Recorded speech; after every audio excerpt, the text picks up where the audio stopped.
क्या हम ये जानते हैं कि शुगर जो हम यूज़ करते हैं, देन क्लॉथ्स जो हम पहनते हैं, उसके बाद पेपर्स जो हम राइटिंग के लिए, रीडिंग के लिए नोटबुक्स के थ्रू, करेंसी में करेंसी नोट, मैगज़ीन एक्सेट्रा चीज़ों में जो हम पेपर्स को यूज़ करते हैं, देन फिनाइल जो हम क्लीनिंग पर्पस के लिए घर में यूज़ करते हैं और उनके से डिसइंफेक्टेंट करके हम फिनाइल को यूज़ करते हैं, डेटॉल, सेवलॉन, ये अपने नाम सुने होंगे। उसके बाद जो परफ्यूम्स हम यूज़ करते हैं, तो ये सारी जो चीज़ें हैं ये कौन से कैटेगरी में क्लासीफाई होती है इन केमिस्ट्री। तो ये सारे जो एग्जाम्पल्स हैं ये क्लासीफाई होते हैं in the topic alcohol, phenol and ether. Okay, तो हम ये जो नया चैप्टर पढ़ने जा रहे हैं, ये चैप्टर, ये टर्मिनोलॉजीज़ हमें नहीं पता है, लेकिन डे टू डे लाइफ में जो हम चीज़ें यूज़ करते हैं ये हमें ज़रूर पता है। और ये सारी चीज़ें केमिस्ट्री में कौन से टॉपिक में कवर होती है जो हम आज पढ़ने वाले हैं, that is alcohol, phenol and ether. तो सबसे पहले हम what is the meaning of alcohol, phenol and ether, ये हम समझ लेंगे केमिकली। सो अल्कोहल को कैसे डिफाइन करते हैं ये देखेंगे। तो टेक एनी एलिफेटिक हाइड्रोकार्बन, एक कोई भी हाइड्रोकार्बन आप ले लीजिए, जैसे मान लो मैंने ले लिया है यहाँ पे इथेन। ओके, तो इस इथेन का एक हाइड्रोजन, एक या एक से ज़्यादा हाइड्रोजन आप रिप्लेस कर देंगे बाय हाइड्रोक्सिल ग्रुप। कौन से ग्रुप से? OH ग्रुप से। अगर आप एक हाइड्रोजन रिप्लेस कर देंगे इस इथेन का बाय हाइड्रोक्सिल ग्रुप, तो जो प्रोडक्ट मिलेगा दैट विल बी, अगर आपने इस कार्बन का हाइड्रोजन रिप्लेस किया है तो आपको यहाँ मिलेगा CH3 as it is, CH2, 3 में से एक हाइड्रोजन चला गया, CH2 बचा, और इसको क्या लग जाएगा? OH। ओके, तो ये बन गया आपका अल्कोहल। तो हम अल्कोहल को यहाँ डिफाइन करने जा रहे हैं। तो अल्कोहल क्या है? Alcohol is prepared by replacing, alcohol is prepared by replacing hydrogen atom of aliphatic hydrocarbon by hydroxyl group। Okay, तो हमको क्या करना है? हाइड्रोकार्बन का हाइड्रोजन जो है ये कैसे रिप्लेस करना है? By OH group, that is called hydroxyl group. The resultant product form is called as alcohol. Similarly phenol को भी डिफाइन करेंगे। अल्कोहल और फिनॉल में सिमिलैरिटी है, बस फ़र्क इतना है कि वहाँ एलिफेटिक हाइड्रोकार्बन हमको चाहिए होता है अल्कोहल के प्रिपरेशन के लिए, और फिनॉल को अगर बनाना है तो हाइड्रोकार्बन कैसा होना चाहिए? एरोमेटिक, मतलब रिंग स्ट्रक्चर होना चाहिए। ओके, तो let's take any aromatic ring. So I have taken here aromatic ring benzene. Okay, और इस बेंजीन के किसी भी एक कार्बन का, कोई भी कार्बन का एक हाइड्रोजन आप रिप्लेस कर देते हैं, okay, by OH group. Okay, तो हाइड्रोजन हम कैसे रिप्लेस करेंगे? बाय OH क्या कहते हैं? Okay, phenol. Okay, then next term है हमारी ईथर। ईथर क्या होता है? Again you have to prepare it from hydrocarbon. एक हाइड्रोकार्बन ले लिया, जैसे मैंने मीथेन लिया, 1 2 3 4 hydrogens are here, okay, in methane. So कोई भी एक हाइड्रोजन आपको क्या करना है? रिप्लेस्ड करना है by alkoxy group. Alkyl and oxygen, alkoxy group होगा ये। और अगर अल्कील के बजाय आप अरील यूज़ करते हैं तो अरील ऑक्सी ग्रुप। ओके, तो what you have to do, आपको इस हाइड्रोजन को, एक हाइड्रोजन को कैसे रिप्लेस करना है?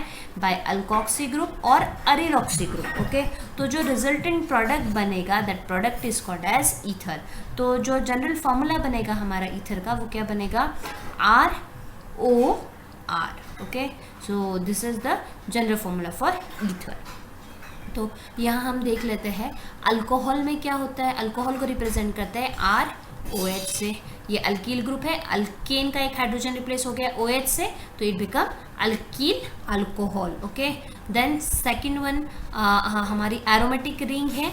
एरोमेटिक रिंग का एक कोई भी हाइड्रोजन रिप्लेस हो गया बाय OH ग्रुप, तो ये बन गया हमारा फिनॉल। और ईथर की बात हो रही तो ईथर को डिनोट करते हैं ROR से। ओके, सो R, ये जो दोनों अल्कील ग्रुप है, R can be alkyl group, may be same भी हो सकता है और डिफरेंट भी हो सकता है। ओके, यूजेस, चैप्टर की स्टार्ट ही हमने यूजेस से की थी कि हम अल्कोहल फिनॉल ईथर को कहाँ कहाँ यूज़ करते हैं। तो मैंने आपको कुछ एग्जांपल्स पहले भी बताए कि शुगर जो होता है it is the most commonly use alcohol in our day to day life. ये शुगर अल्कोहल कैटेगरी से आता है। शुगर में बहुत सारे OH ग्रुप होते हैं, हाइड्रोक्सिल ग्रुप होते हैं।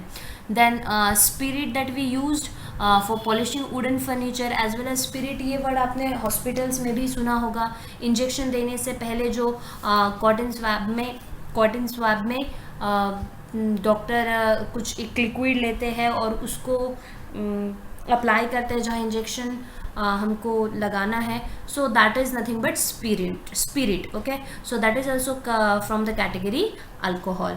देन शुगर तो हम पहले डिस्कस कर चुके हैं। फिर कॉटन यूज़ फॉर फैब्रिक्स, जो फैब्रिक्स में हम कॉटन यूज़ करते हैं that is also belongs to category alcohol. After that paper, जो हम पेपर यूज़ करते हैं राइटिंग के लिए, रीडिंग के लिए, नोटबुक के फॉर्म में, करेंसी के फॉर्म में, जो हमारी करेंसी नोट होती है, फिर उसके बाद magazine etcetera.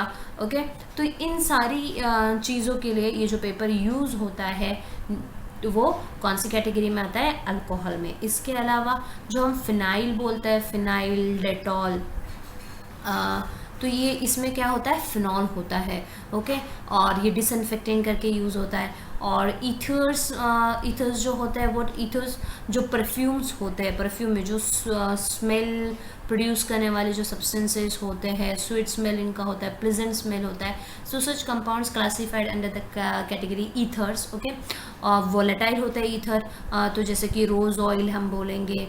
After that clove oil, Nilgiri का तेल आपने सुना है। ओके, तो ये सारे जो ऑयल है ये कौन से कैटेगरी में आते हैं? Now we are going to see classification of alcohol and phenol. कल अल्कोहल फिनॉल का क्लासिफिकेशन देखेंगे और फर्स्ट क्राइटेरिया हमारा है on the basis of number of hydroxyl group, कि कितने OH ग्रुप अटैच है हमारे अल्किल और अरिल चेन को।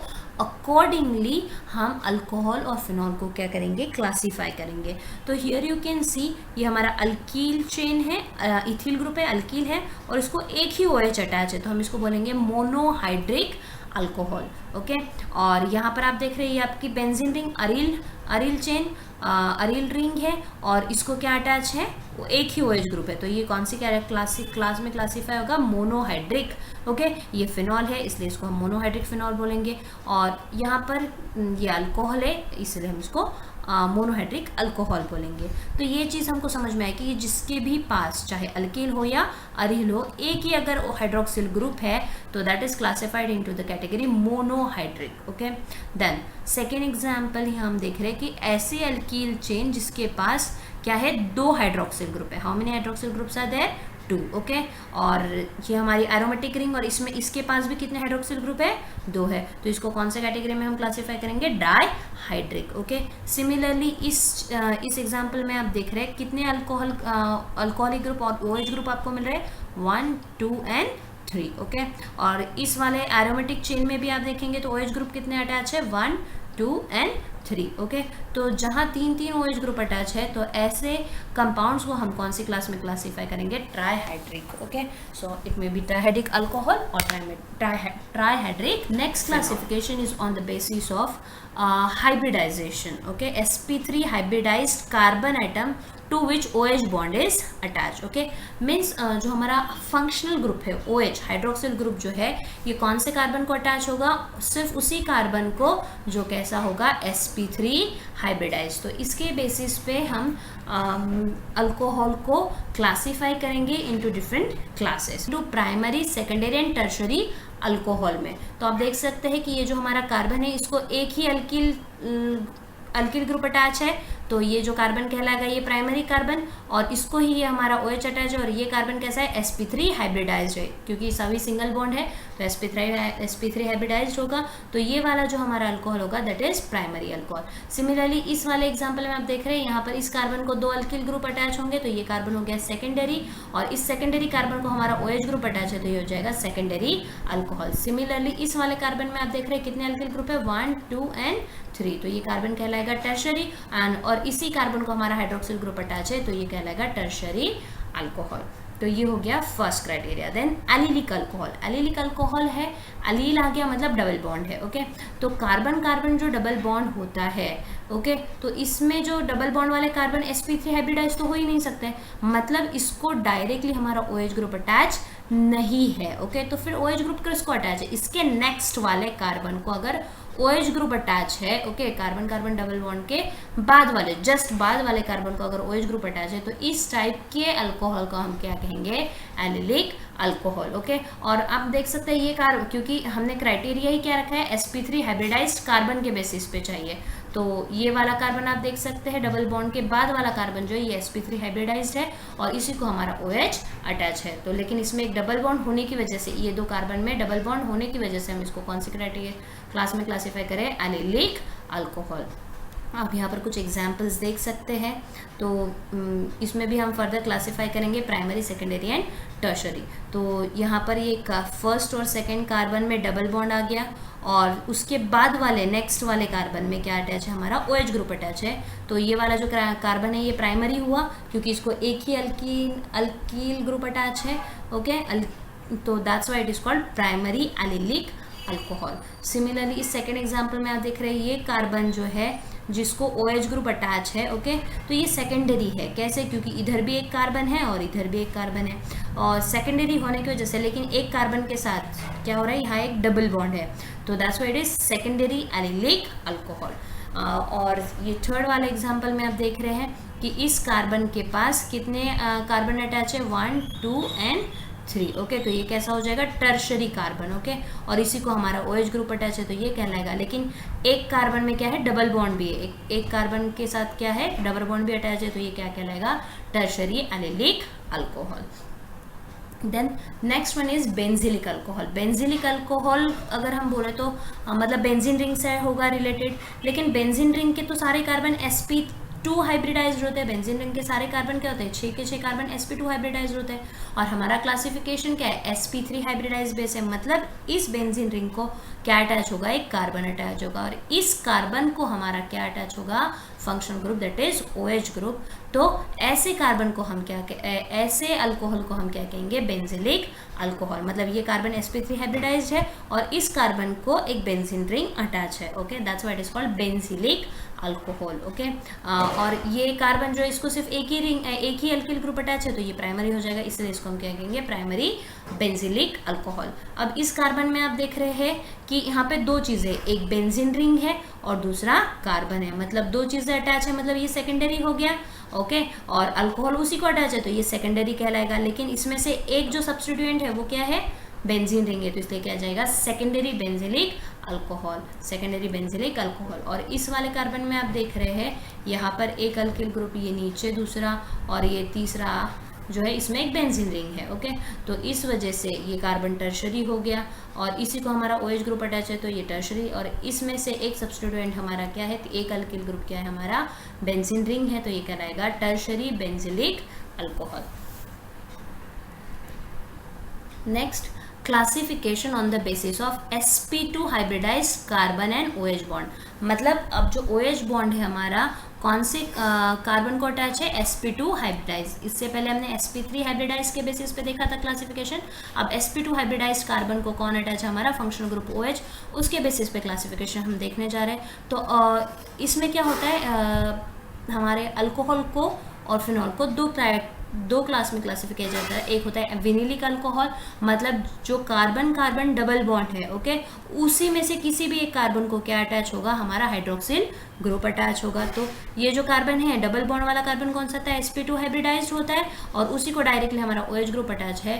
तो इस टाइप के अल्कोहल को हम क्या कहते हैं, vinylic alcohol. We call it as a vinylic alcohol. Okay मतलब double carbon carbon double bond वाले ही किसी भी एक कार्बन में कौन सा ग्रुप अटैच होगा, हाइड्रोक्सिल ग्रुप अटैच होगा।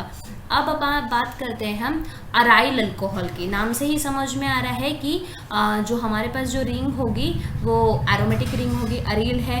ओके तो ये अरील रिंग के कार्बन आपको पता है क्या होता है, sp2 हाइब्रिडाइज्ड होते हैं और उसी कार्बन को हमारा हाइड्रोक्सिल ग्रुप अटैच है, तो ये क्या कहलाएगा, अरील अल्कोहल। इसका आपको general name IUPAC name phenol पता है, और फिनॉल को कार्बोलिक एसिड भी कहते हैं, फिनॉल को और क्या कहते हैं, कार्बोलिक एसिड। ओके क्यों इसको कार्बोलिक एसिड कहा जाता है?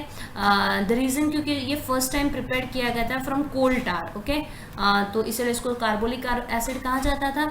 अब लेकिन इसका कॉमन नेम और जो पॉपुलरली या कॉमनली यूज होने वाला नेम है दैट इज फिनॉल, और इवन IUPAC नेम भी फिनॉल ही एक्सेप्टेड है।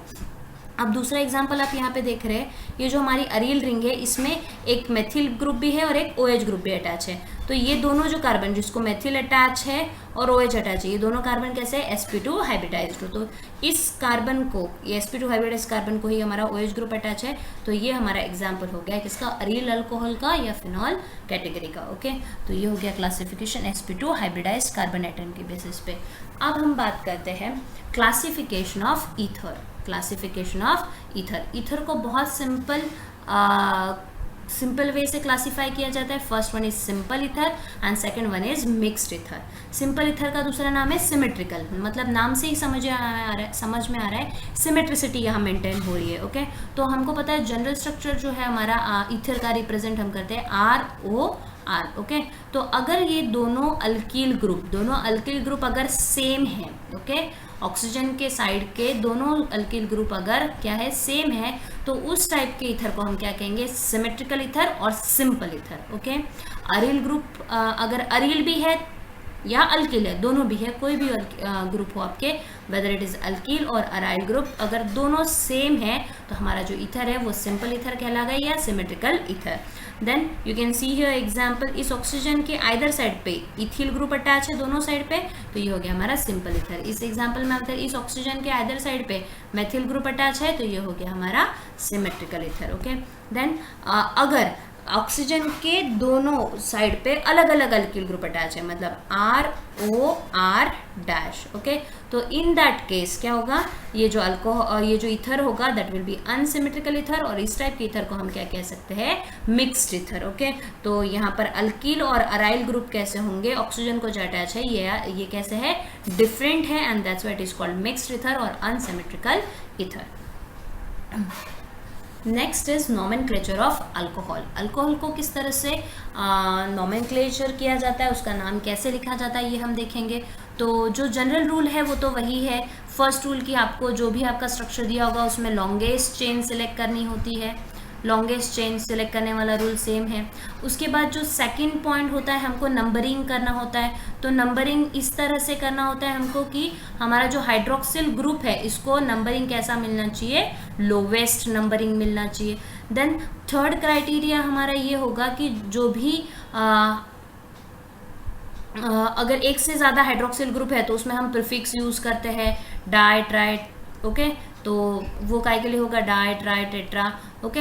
ये प्रीफिक्स हमको यूज़ करना चाहिए if more than one OH group is there. Then सबसे इम्पोर्टेंट चीज़, जो भी हमारा पैरेंट अल्केन होता है, ओके, जो लॉन्गेस्ट चेन में हमको पैरेंट अल्केन मिलता है, तो पैरेंट अल्केन का जो E होता है, ओके, तो E को हम रिप्लेस करते हैं बाय सफिक्स OL। E को हम रिप्लेस कैसे करते हैं? OL से। तो जो हमको नाम मिलता है दैट इज अल्केनॉल। तो ये हो गया IUPAC नोमेनक्लेचर, ये रूल हो गया IUPAC नोमेनक्लेचर लिखने के। कॉमन नेम अगर हमको यूज़ करना है तो इट्स वेरी सिंपल। तो जो भी हमारा अल्कील होगा या पैरेंट होगा, ओके, तो उसका अल्कील ग्रुप लिख लो, जैसे ये अल्कील है, और लास्ट में आप सफिक्स यूज़ कर लो अल्कोहल, ओके। तो एग्जांपल ले लेते हैं। फॉर एग्जांपल अगर CH3OH है तो ये अल्कील, CH3 कौन सा अल्कील है? That is methyl, okay. Meth root है, रूट वर्ड है तो मेथिल, और इसमें एक OH ग्रुप अटैच है तो ये हो जाएगा मिथिल अल्कोहल। तो इस तरह से कॉमन नेम सिस्टम यूज़ होता है।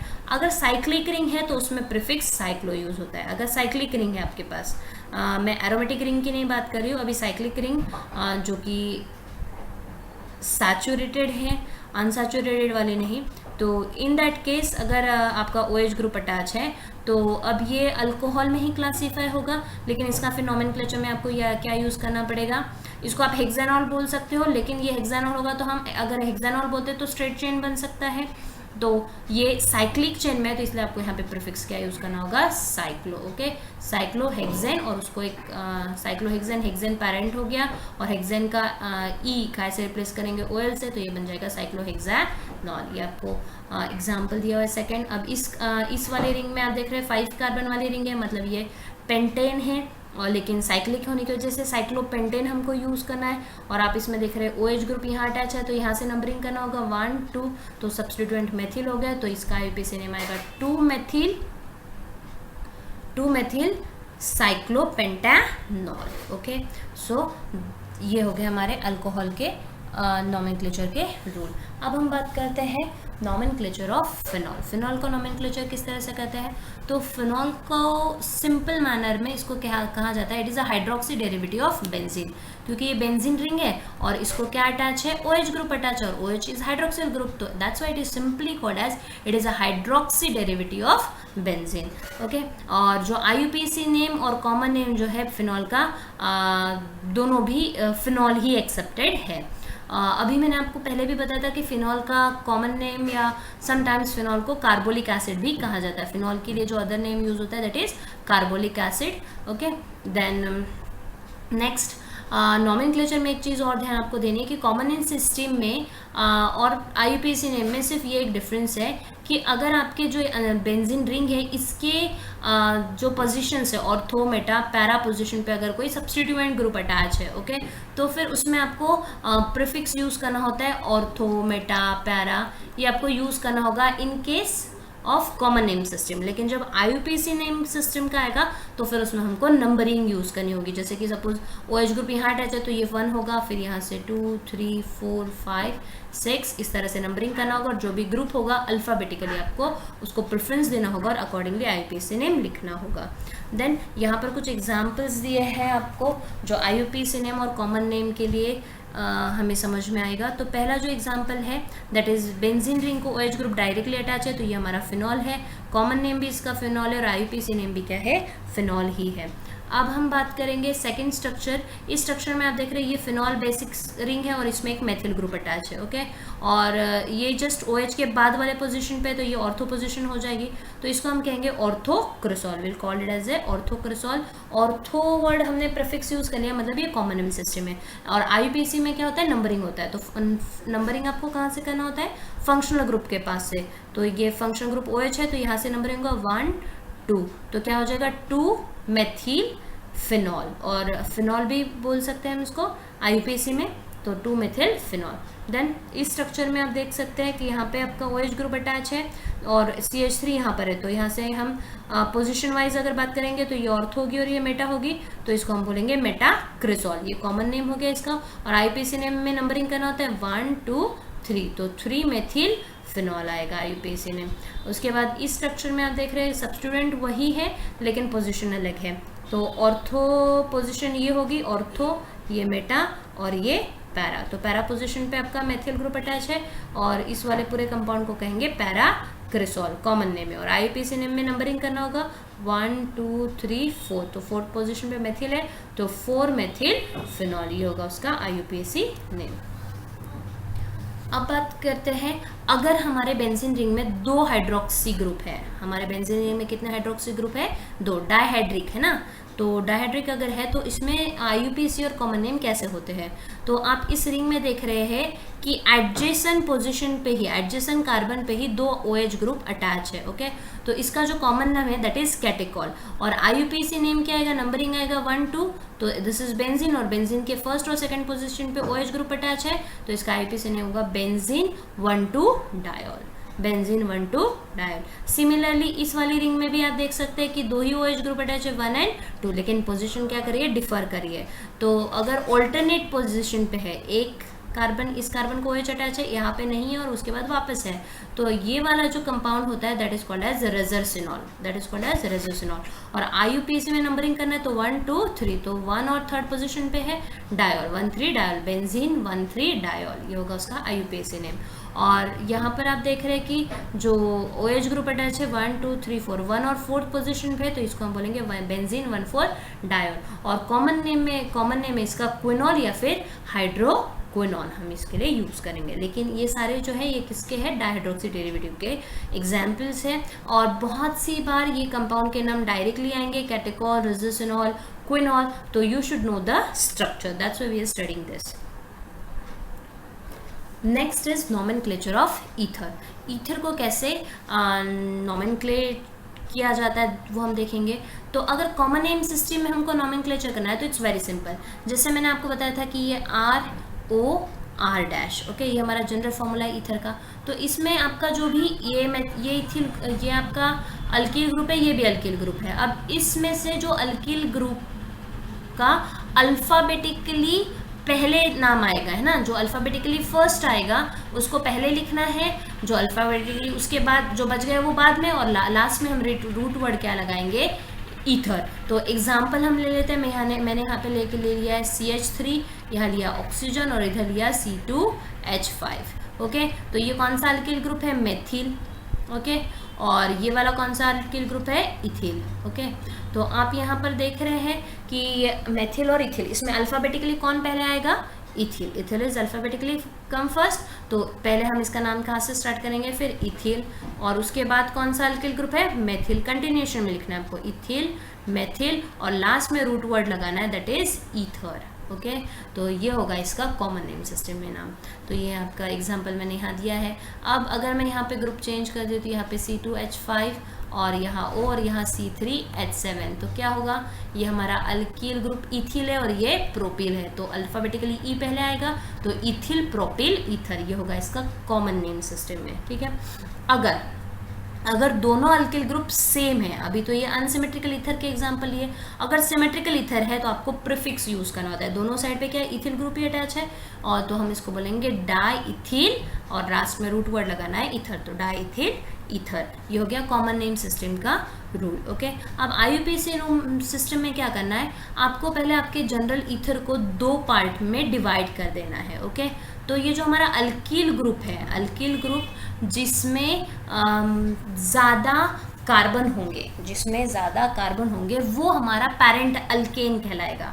मान लेते हैं कि इस अल्किल ग्रुप में एक ही कार्बन है और इस वाले अल्किल ग्रुप में 3 कार्बन है। ओके, तो क्या होगा, ये ज़्यादा कार्बन वाला अल्किल है तो ये हो जाएगा हमारा पैरेंट, मतलब पैरेंट कौन है, 3 कार्बन वाला, प्रोपेन। ओके, तो ये हमारा होगा पैरेंट अल्केन। और अब जो बच गया पार्ट, ये क्या हो गया, अल्कोक्सी पार्ट है, तो ये हमको आपको प्रोपेन से पहले लिखना है, मतलब अल्कोक्सी जो है ये कहाँ लिखना है, एज ए प्रीफिक्स यूज करना है। ओके, IUPAC नेम में अल्कोक्सी को प्रेफरेंस देना है, प्रीफिक्स करके यूज करना है, और फिर ये हमारा अल्कोक्सी क्या आ जाएगा प्रीफिक्स में, फिर ये अल्कोक्सी प्रीफिक्स में आ जाएगा, और पैरेंट जो है हमारा जो भी होगा अल्केन, लेकिन कौन सा पैरेंट होना चाहिए, which is having larger carbon atom. Okay, वही हमारा पैरेंट हाइड्रोकार्बन होगा। तो कुछ एग्जांपल्स हम यहाँ पर लेते हैं, जैसे कि CH3O C2H5, ये एग्जाम्पल हम पहले भी देख चुके हैं। तो in this case what happen, ये यहाँ पे इस वाले अल्किल में एक ही कार्बन है और यहाँ क्या है, 2 है, तो जो बड़ा है वो कौन है, हमारा पैरेंट है। ओके, और पैरेंट है तो हम इसको अल्केन के जैसे ट्रीट करेंगे, तो ये कौन है, हमारा इथेन, ये कौन है, इथेन। तो बचा हुआ पार्ट क्या हो गया, फिर अल्कोक्सी पार्ट, इतना पूरा पार्ट, ये इतना पूरा पार्ट जो है ये अल्कोक्सी पार्ट है, ये वाला, दिस वन। ओके, तो ये जो है ये कौन हो गया, फिर मिथॉक्सी। तो हम इसका IUPAC नेम लेंगे, मिथॉक्सी पहले लिखेंगे, मिथॉक्सी, और ये आ गया हमारा इथेन, मिथॉक्सी इथेन। एक और एग्जांपल हम लेते हैं यहाँ पर, जैसे यहाँ पर ऑलरेडी एक एग्जांपल है C2H5O C2H5। अब ये सिमेट्रिकल ईथर है, इस केस में आप दोनों भी साइड में देखेंगे तो सेम ग्रुप है, तो इसलिए यहाँ पे पैरेंट कोई भी साइड का ले लो एक ही होगा, तो इसका IUPAC नेम क्या आएगा, इतना पार्ट इथॉक्सी हो जाएगा और ये बच गया इथेन, तो will called as a ethoxy ethane, ये हो गया इसका IUPAC नेम।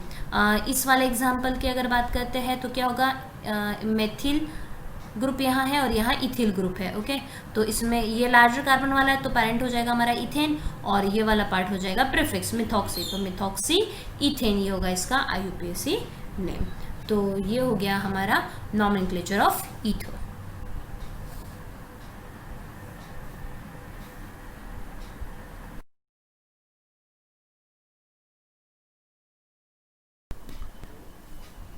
हमारा नेक्स्ट टॉपिक है physical properties of alcohol and phenol.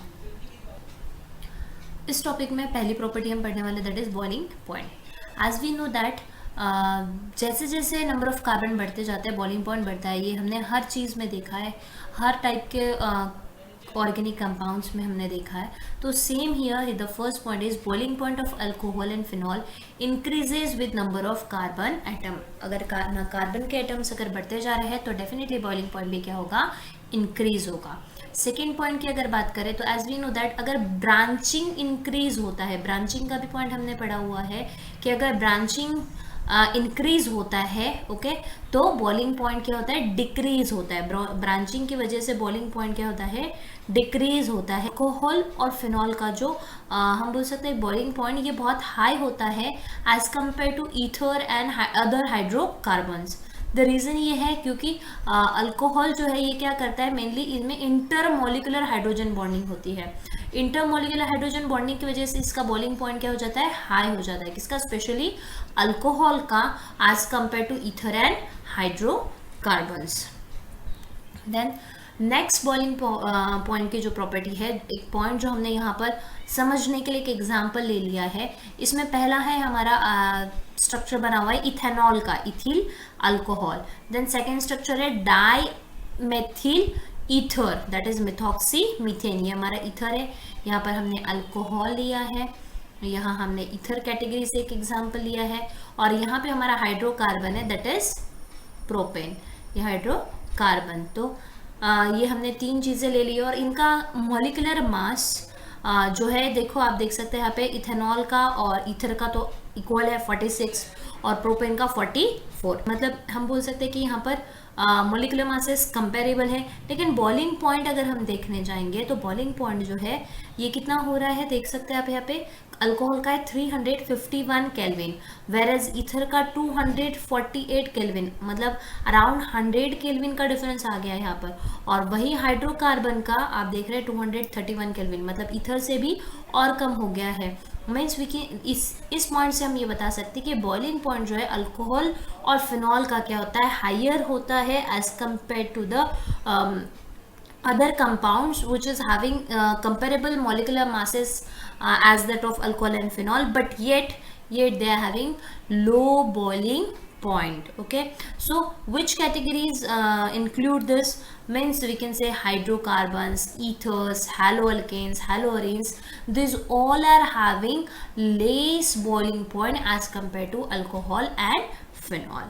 Next is जो एक रीज़न मैंने अभी आपको बताया कि अल्कोहल और फिनॉल का जो बॉइलिंग पॉइंट हाई होने का जो रीज़न है that is intermolecular hydrogen bonding, that can be explain by this structure. So ये आपका अल्कोहल का एक मॉलिक्यूल ROH और ये दूसरा मॉलिक्यूल, तो आप देख सकते हैं यहाँ पर इस हाइड्रोजन और इस ऑक्सीजन में क्या हो रहा है, बॉन्डिंग हो रहा है। मतलब दो मॉलिक्यूल के बीच में 1 and 2 टू मॉलिक्यूल्स के बीच में क्या हो रहा है, बॉन्डिंग हो रहा है। This is the bonding. Okay, so such type of bonding is called as intermolecular hydrogen bonding. Similarly यहाँ पे ये तीसरा मॉलिक्यूल है, ये चौथा मॉलिक्यूल है अल्कोहल का, और इनमें ये इंटरमोलिकुलर बॉन्डिंग की वजह से इसका बॉइलिंग पॉइंट क्या है, हाई है। सेम फिनॉल की केस में this is the one molecule of phenol, similar this one is second molecule and this one is third molecule. तो आप इसमें देख रहे हैं कि यहाँ पर ये आपको जो बॉन्डिंग दिख रहा है this is intermolecular hydrogen bonding. That's why the alcohol और फिनॉल का जो बॉइलिंग पॉइंट होता है वो हाई होता है as compare to other category of organic compounds. The reason is intermolecular hydrogen bonding. Next property is solubility. अब solubility की बात करते हैं तो सॉल्युबिलिटी जो है अल्कोहल फिनॉल की वाटर में जो है again due to hydrogen bond form करता है वाटर के साथ। अल्कोहल और phenol they form very easily forms hydrogen bond with the water molecule and that's why we say that alcohol and phenols are soluble in water. एक और चीज़, alkyl या aryl chain बढ़ाते जाएंगे हमारे अल्कोहल में जो हमारी कार्बन चेन है, अल्कील चेन है, या फिर फिनॉल में जो हमारी बेंजीन रिंग है, अरील चेन है ना। तो ये जैसे इसमें जैसे जैसे number of carbon atom increase होते जाएंगे, ओके, तो क्या होता जाएगा, सॉल्युबिलिटी डिक्रीज होती जाएगी। सॉल्युबिलिटी क्या होगी, डिक्रीज होगी। क्या है इसका रीजन सॉल्युबिलिटी डिक्रीज होने का? क्योंकि आपको पता है जैसे जैसे कार्बन बढ़ते जाएंगे, चेन जो है हमारी हाइड्रोफोबिक होती जाएगी, और हाइड्रोफोबिक मतलब वाटर सोल्यूबल नहीं होता। Hydrophilic means water soluble, hydrophobic means water insoluble, है ना। So that's why we have to remember, अगर अल्कील साइज का चेन इंक्रीज होते जा रहा है, अरील ग्रुप इंक्रीज होते जा रहा है, उसका साइज बढ़ते जा रहा है, इट मीन सॉल्युबिलिटी वाटर में डिक्रीज हो रही है। देन जो लोअर मॉलिक्यूलर मास वाले अल्कोहल होते हैं, ये जनरली वाटर में किसी भी प्रोपोर्शन में, कोई भी प्रोपोर्शन में ले लो, 1:2, 1:3, वॉट एवर द प्रोपोर्शन, किसी भी प्रोपोर्शन में ले लो, ये सॉल्युबल होता है। लेकिन हायर मॉलिक्यूलर मास वाले, इनका फिर मिसिबिलिटी पे अफेक्ट करेगा, एक पर्टिकुलर प्रोपोर्शन में ये क्या होंगे, सॉल्युबलाइज होंगे। Then next topic of this chapter, that is chemical reaction. Okay, actually this is property based topic. Chemical reaction of alcohol and phenol we will cover in next lecture. Okay, but in this class we will only understand how this reaction takes place, how alcohol act as a nucleophile, how alcohol act as a electrophile, how it will carry out various different reactions. So we are going to find the reasons how the chemical reaction takes place in this topic. So first point you have to remember, alcohol can act as nucleophile as well as electrophile. That's why it can show substitution reaction as well as elimination reaction. इसी वजह से ये substitution reaction भी show कर सकता है, and sometimes it will also show elimination reaction. The reason is alcohol जो है ये दोनों का काम कर सकता है, it react both as nucleophile as well as electrophile. Then now the point, एक चीज ये आती है कि कब ये न्यूक्लियोफाइल बिहेव करेगा और कब इलेक्ट्रोफाइल। तो इसका फर्स्ट जो क्राइटेरिया ये आपको ध्यान देना है कि अगर इसको न्यूक्लियोफाइल करके बिहेव होना है तो हाइड्रोजन और ऑक्सीजन के बीच का अगर बॉन्ड ब्रेक होता है, ओके, सो ये यहाँ पर मैंने जनरल स्ट्रक्चर बना लिया, लिखा ROH, ओके। तो अगर हाइड्रोजन और ऑक्सीजन के बीच का अगर बॉन्ड ब्रेक होता है तो at that time your alcohol is behaving as a nucleophile. Again you can see this point from this general reaction, यहाँ पे मैंने ड्रॉ किया है ROH, ये अल्कोहल, इस ऑक्सीजन के पास 2 लोन पेयर है फ्री, ओके, और ये यहाँ पर हमारा एक कार्बोकैटायन। तो व्हाट विल हैपन, ये कार्बोकैटायन यहाँ पर इस ऑक्सीजन के साथ कंबाइन हो रहा है, यहाँ आप देख रहे हो, ओके, ये इंटरमीडिएट स्टेप हो गया, प्रोटोनेटेड फॉर्म हो गया, अनस्टेबल हो गया, और उसके बाद आप देखेंगे यहाँ से ये हाइड्रोजन रिमूव हो रहा है, ओके। तो क्या हुआ, हाइड्रोजन और ऑक्सीजन के बीच का बॉन्ड ब्रेक हुआ, फाइनली आप देख रहे हैं, और यहाँ पे आपके दूसरा चीज सब्सटीट्यूट हो गया, जो हमारा अल्कोहल है ये न्यूक्लियोफाइल के जैसे बिहेव किया और इसने सब्सटीट्यूशन रिएक्शन शो कर दी। कब होता है लेकिन ये, जब वो ऑक्सीजन और हाइड्रोजन के बीच का बॉन्ड ब्रेक होगा तब। अब अगर इसको इलेक्ट्रोफाइल के जैसे बिहेव करना है तो कौन सा बॉन्ड ब्रेक होना चाहिए, कार्बन और ऑक्सीजन के बीच का, ओके। तो you have to remember that अगर ऑक्सीजन और हाइड्रोजन के बीच का बॉन्ड ब्रेक होता है तो alcohol is behave as a nucleophile, okay. और अगर कार्बन और ऑक्सीजन के बीच का, अल्किल ग्रुप में कार्बन होगा, कार्बन और ऑक्सीजन के बीच का बॉन्ड अगर ब्रेक होता है तो it will behave as a electrophile, okay. ये चीज आपको ध्यान में रखनी है। अब जो मैंने अभी आपको बताया कि कार्बन और ऑक्सीजन के बीच का बॉन्ड अगर ब्रेक होता है तो अल्कोहल हमारा इलेक्ट्रोफाइल के जैसे काम करेगा। अब इस चीज को भी हम समझ लेते हैं। तो यहाँ पर अगेन मैंने एक अल्कोहल ले लिया है, इसके अंदर प्रोटॉन का एडिशन कर दिया, तो ये क्या हो गया, प्रोटोनेटेड अल्कोहल। ये चीज हम आगे भी रिएक्शन में पढ़ेंगे। तो ये हमारा जनरल अल्कोहल है, ओके।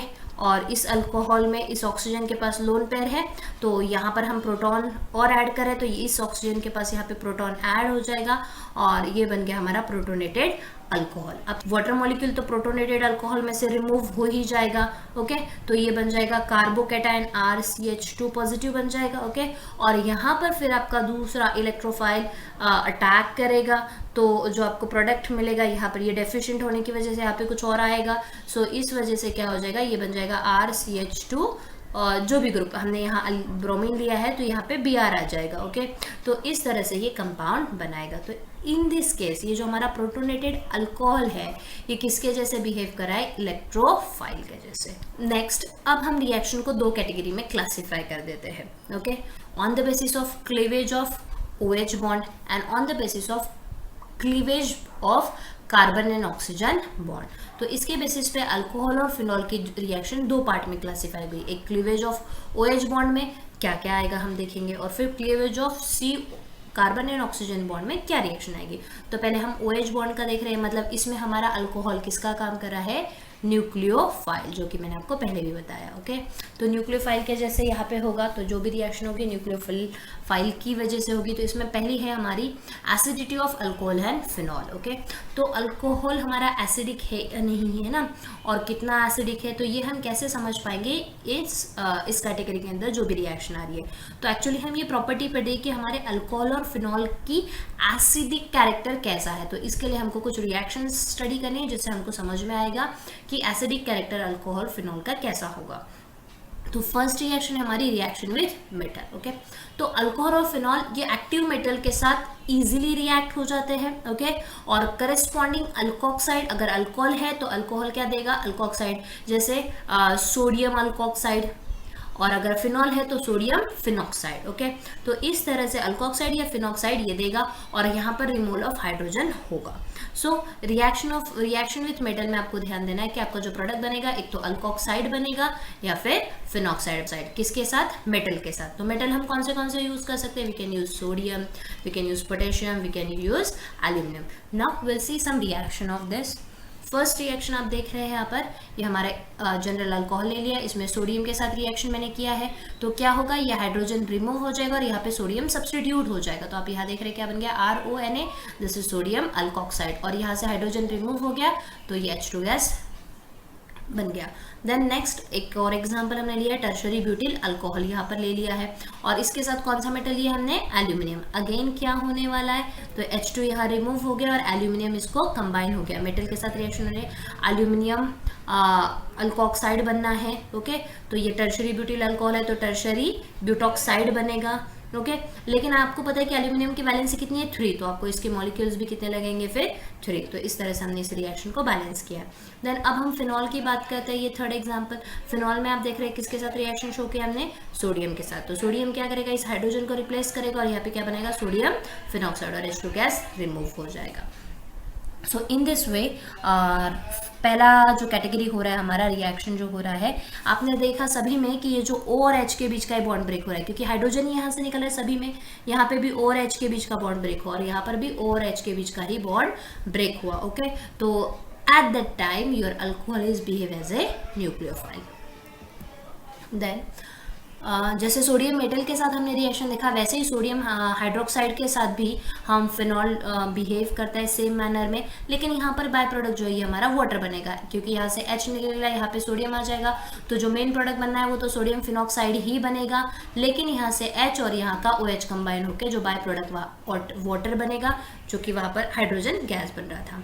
अब इसमें हमको ये पता चलता है, क्योंकि यहाँ पर क्या हो रहा है, ये रिएक्शन से हमको पता चलता है कि हमारा अल्कोहल और फिनॉल क्या है, एसिडिक इन नेचर है।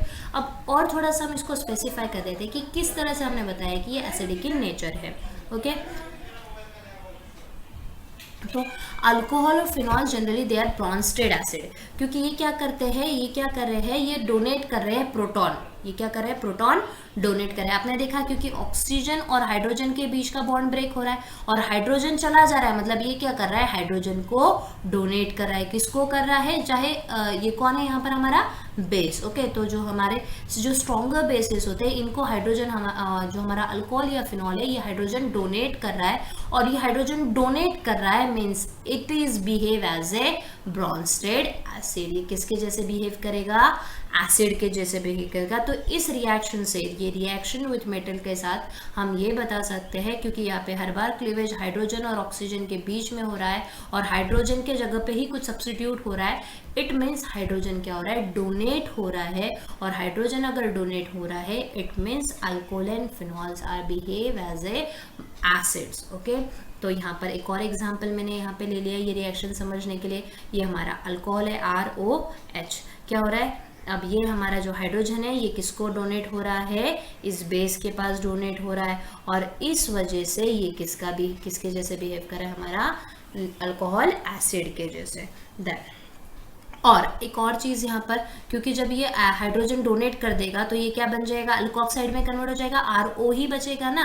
तो ऑल RO क्या होगा, जैसे आपको पता है कि एसिड बेस वाला जो हम रिएक्शन स्टडी करते हैं तो इसमें जो हमारे प्रोडक्ट बनते हैं तो बेस के साथ ये एसिड चला जाता है तो ये क्या हो जाता है, कॉन्जुगेटेड एसिड, और उसका जो बचा हुआ जो प्रोडक्ट होता है ये एसिड था तो ये क्या हो जाएगा, कॉन्जुगेट बेस बनाएगा। तो यहाँ पे आपको ध्यान देना है कि हमारा अल्कोहल जो है ये एसिड के जैसे बिहेव करता है, और इसका जो प्रोडक्ट बनता है, हमने बताया कि रिएक्शन विथ मेटल के साथ हमारा जो प्रोडक्ट बनता है दैट इज अल्कोक्साइड और फिनॉक्साइड। तो अल्कोक्साइड और फिनॉक्साइड आपको ध्यान देना है ये किसके जैसे बिहेव करेंगे, दे आर कॉन्जुगेट बेस।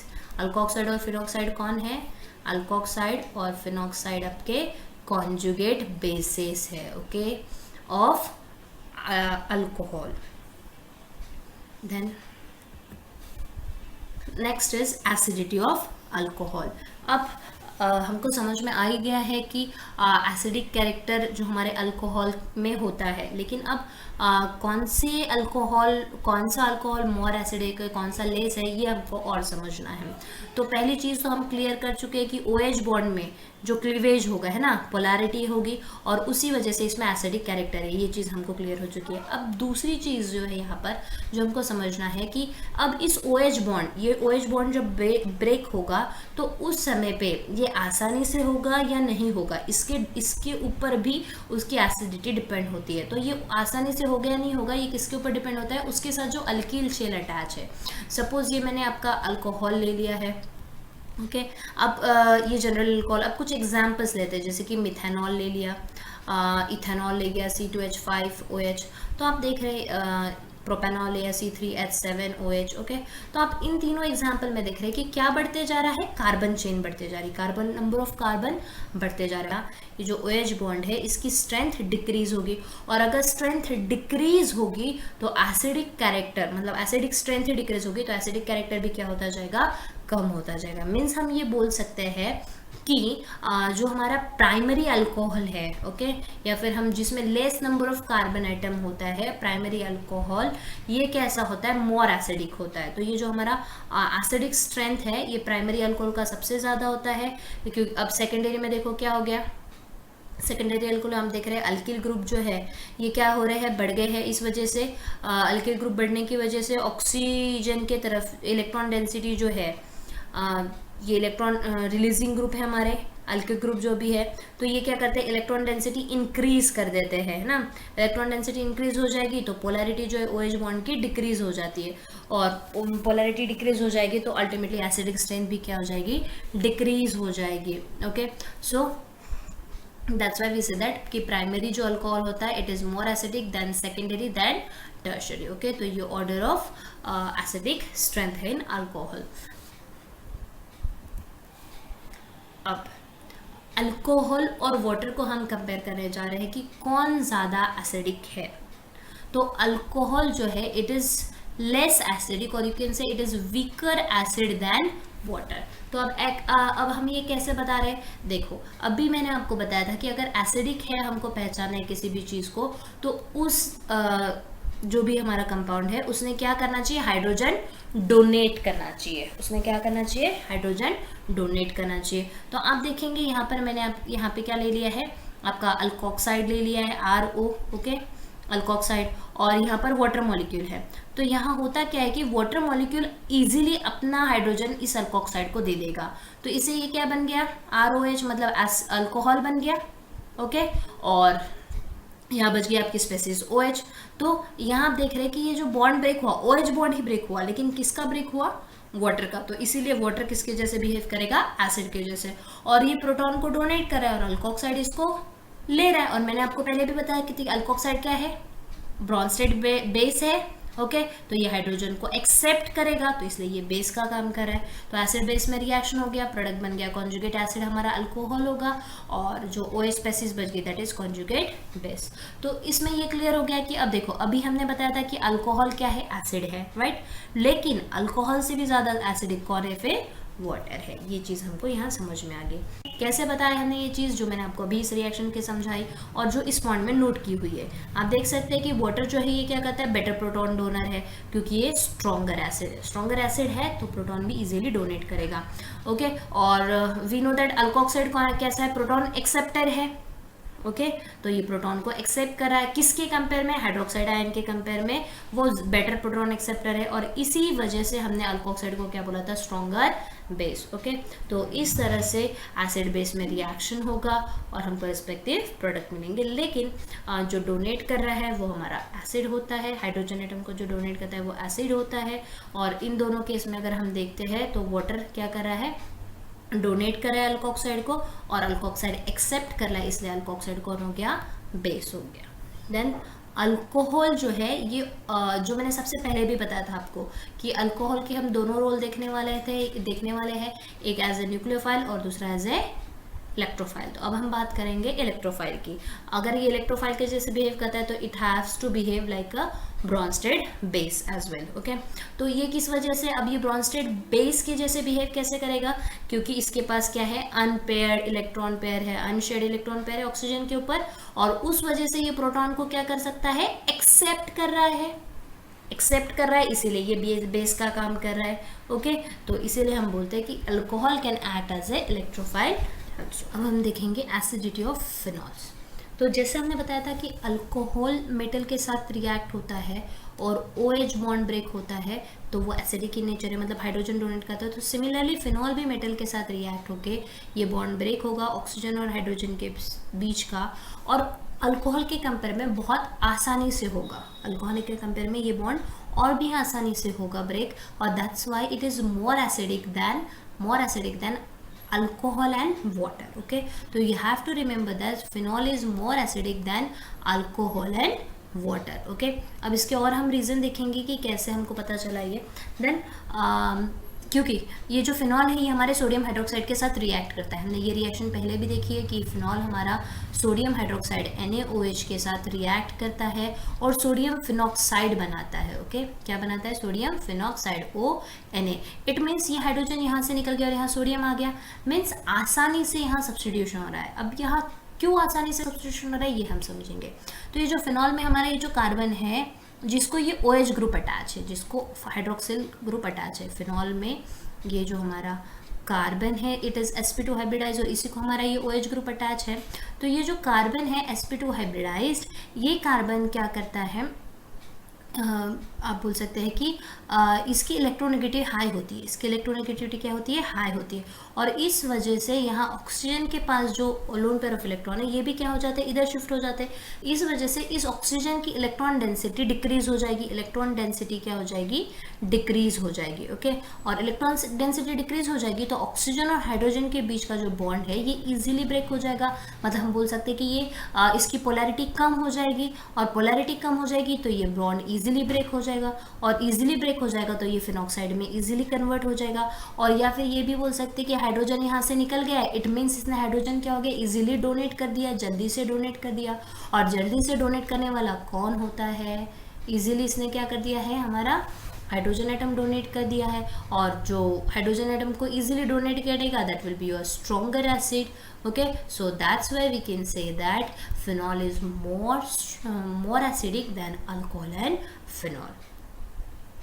अब और एक और चीज़ है यहाँ पर कि हमारा ये जो इलेक्ट्रॉन डेंसिटी यहाँ पर इंक्रीज हो जाता है इस sp2 हाइब्रिडाइज्ड कार्बन के ऊपर, तो यहाँ पर क्या होगा, डीलोकलाइजेशन ऑफ इलेक्ट्रॉन होगा हमारे फिनॉल में, और इसके रेजोनेटिंग स्ट्रक्चर्स भी बनेंगे, और उस वजह से आपको पता है इस OH के ऊपर क्या जाएगा, क्योंकि इलेक्ट्रॉन डेंसिटी यहाँ बढ़ रही है तो ये इलेक्ट्रॉन रिच हो जाएगा, इसके ऊपर निगेटिव चार्ज आएगा, और OH के ऊपर कौन सा चार्ज आएगा, पॉजिटिव चार्ज आ जाएगा। और ये सोडियम के साथ अब इसके ऊपर पॉजिटिव चार्ज आएगा, मतलब डेफिशिएंट हो गया है, और डेफिशिएंट हो गया है तो ये क्या हो जाएगा, आसानी से ये यहाँ पर सब्स्टिट्यूशन हो सकेगा।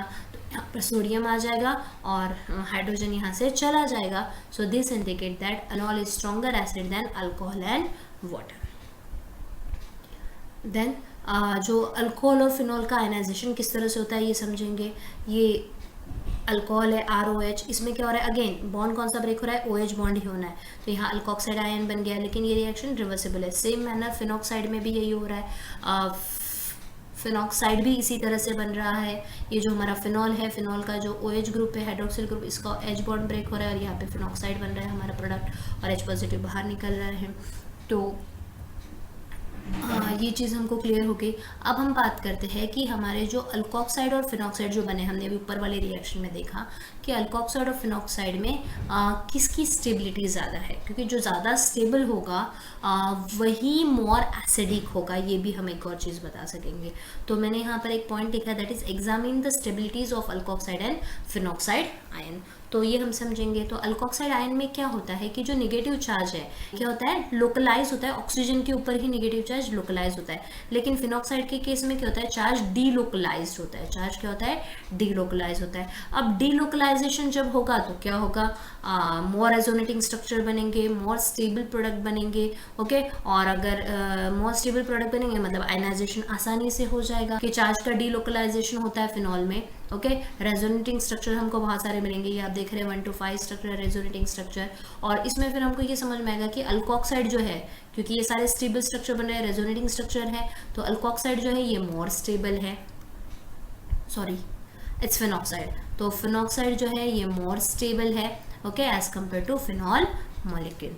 तो यहाँ पर ये चीज़ हमको समझ में आई। तो हमने यहाँ कंक्लूड किया कि फिनॉल के कंपेयर में अगर कोई ज़्यादा स्टेबल है तो वो कौन है, फिनॉक्साइड। इसीलिए फिनॉल पहले क्या में कन्वर्ट हो जाता है, फिनॉक्साइड में, और उसके बाद फिर फर्दर रिएक्शन ये शो करता है। अब जो भी हमारे सब्स्टिट्यूटेड फिनॉल होते हैं, जैसे कि ऑर्थो, पैरा, मेटा, अलग अलग पोजीशन पे जो हमारे सब्स्टिट्यूशन होता है, जैसे कि सब मान लेते हैं हम कि नाइट्रो ग्रुप है या हालोजन है, तो जनरली होता क्या है कि अगर हम सब्स्टिट्यूशन इलेक्ट्रॉन विड्रॉइंग ग्रुप का करते हैं, फिनॉल में अगर हम सब्स्टिट्यूशन करते हैं स्पेशली ऑर्थो और पैरा पोजीशन पे, ऑर्थो और पैरा पोजीशन पे अगर हम सब्स्टिट्यूशन कौन से ग्रुप का करेंगे, इलेक्ट्रॉन विड्रॉइंग ग्रुप का अगर सब्स्टिट्यूशन करते हैं तो उससे एसिडिक स्ट्रेंथ और भी फिनॉल की क्या हो जाती है, इंक्रीज होती है। फिनॉल की एसिडिक स्ट्रेंथ क्या होगी, इंक्रीज होगी if we add electron withdrawing group on ortho and para position. Then अगर इलेक्ट्रॉन रिलीजिंग ग्रुप जैसे कि अल्किल ग्रुप वगैरह हम ऐड करते हैं, इन केस फॉर एग्जांपल ये हमारा फिनॉल है और यहाँ मैंने अल्किल ग्रुप डाल दिया ऑर्थो पैरा पोजीशन पे, मीन्स आप जैसे क्रिसॉल, ऑर्थो क्रिसॉल, मेटा क्रिसॉल, पैरा क्रिसॉल हमने पढ़े थे स्ट्रक्चर। तो अगर इसकी बात करते हैं, मतलब इलेक्ट्रॉन रिलीजिंग ग्रुप है ये, ओके, तो अगर ऐसे ग्रुप हम ऐड करेंगे तो यहाँ पर एसिडिक स्ट्रेंथ क्या हो जाएगी, डिक्रीज होगी। In this case phenoxide ion जो है ये बनेगा नहीं, और फिनॉक्साइड आयन फेवर नहीं होगा तो क्या होगा, एसिडिक स्ट्रेंथ अपने आप ही कम हो जाएगी। क्योंकि अभी हमने देखा था कि फिनॉक्साइड जो है it is more acidic than phenol. Phenol के कंपेयर में हमारा फिनॉक्साइड कैसा है, मोर एसिडिक है। ओके,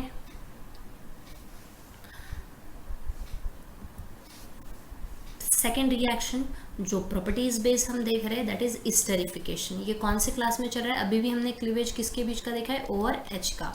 तो पहले मेटल वाला पॉइंट देखा, अब देख रहे हैं हम स्टेरिफिकेशन। तो स्टेरिफिकेशन नाम से समझ में आता है कि स्टर बनने वाला है। अब अल्कोहल और फिनॉल आप देख सकते हैं ये दोनों किसके साथ रिएक्ट हो रहे हैं, कार्बोक्सिलिक एसिड या एसिड क्लोराइड या एसिड अनहाइड्रेट। आप ये तीन में से कोई भी यूज़ कर लो, प्रोडक्ट आपका क्या बनने वाला है, ईस्टर। ओके, तो यहाँ तीनों जनरल रिएक्शन दिए। यहाँ हमने AR मतलब अराइल ग्रुप और R मतलब अल्किल ग्रुप, OH को इस हाइड्रोक्सिल को अटैच है, अगर AR OH को अटैच है तो फिनॉल होगा, और R OH को अटैच है तो अल्कोहल। इस तरह से दोनों की जनरल रिएक्शन कंबाइन हो रही है। और यहाँ पर हम रिएक्शन जो करेंगे किसके साथ करें, एसिड के साथ, कार्बोक्सिलिक एसिड। तो क्या हो रहा है आप देख रहे हैं यहाँ पे से क्या होगा, हाइड्रोजन यहाँ से निकल जाएगा, किसके साथ, इस OH ग्रुप के साथ, कार्बोक्सिलिक एसिड के, और वाटर बना लेगा, ये वाटर बन गया, और यहाँ क्या बन गया, RCOOR, मतलब ये बन गया आपका ईस्टर। सिमिलरली अगर हम एसिटिक अनहाइड्रेट लेते हैं, यहाँ पे ले लिया हमने अनहाइड्रेट, RCO, ये हो गया हमारा अनहाइड्राइड। ओके, और इस अनहाइड्राइड के साथ हमारा कोई भी एक अल्कोहल ले लेते हैं, ROH ले लिया मैंने, तो क्या होगा, अगेन यहाँ पर भी ईस्टर बनेगा प्रोडक्ट। किस तरह से बनेगा, ये जो इतना पार्ट है यहाँ से आपको ब्रेकिंग करना होगा ना, तो ये हाइड्रोजन और ये इतना RCOO, ये पूरा पार्ट हटके अगेन एसिड रिमूव हो जाएगा और बचा हुआ पार्ट कंबाइन हो जाएगा। तो बच क्या गया, RCO ऊपर बचा हुआ है और यहाँ बचा O, और ये बचा R, तो ये बन गया आपका ईस्टर। ईस्टर और एसिड आपको यहाँ पे प्रोडक्ट मिलेंगे। देन अगर अल्कोहल हमारा एसिड क्लोराइड के साथ, असील क्लोराइड के साथ रिएक्ट होता है इन प्रेजेंस ऑफ पिरिडीन, तो क्या रिएक्शन होगी? अगेन यहाँ पर भी आपका प्रोडक्ट जो बनेगा ईस्टर ही बनेगा। क्या होगा? ये हाइड्रोजन क्लोरीन के साथ रिमूव हो जाएगा, ये COO और ये R, तो ये बन गया आपका ईस्टर और HCl। ओके, ये बाय प्रोडक्ट होगा। तो ईस्टरिफिकेशन रिएक्शन में भी हमको जो ब्रेकेज होने वाला है, आपने देखा सभी जगह पे जो बॉन्ड ब्रेक हो रहा है वो किसके बीच का हो रहा है? ऑक्सीजन और हाइड्रोजन का। अब एक और रिएक्शन हम यहाँ पर देख लेते हैं, that is acetylation. Salicylic acid है, ये फिनॉल का हमारा सब्स्टिट्यूटेड प्रोडक्ट है, और इस रिएक्टेंट के साथ हम एसिटिक अनहाइड्राइड, हमने क्या लिया है?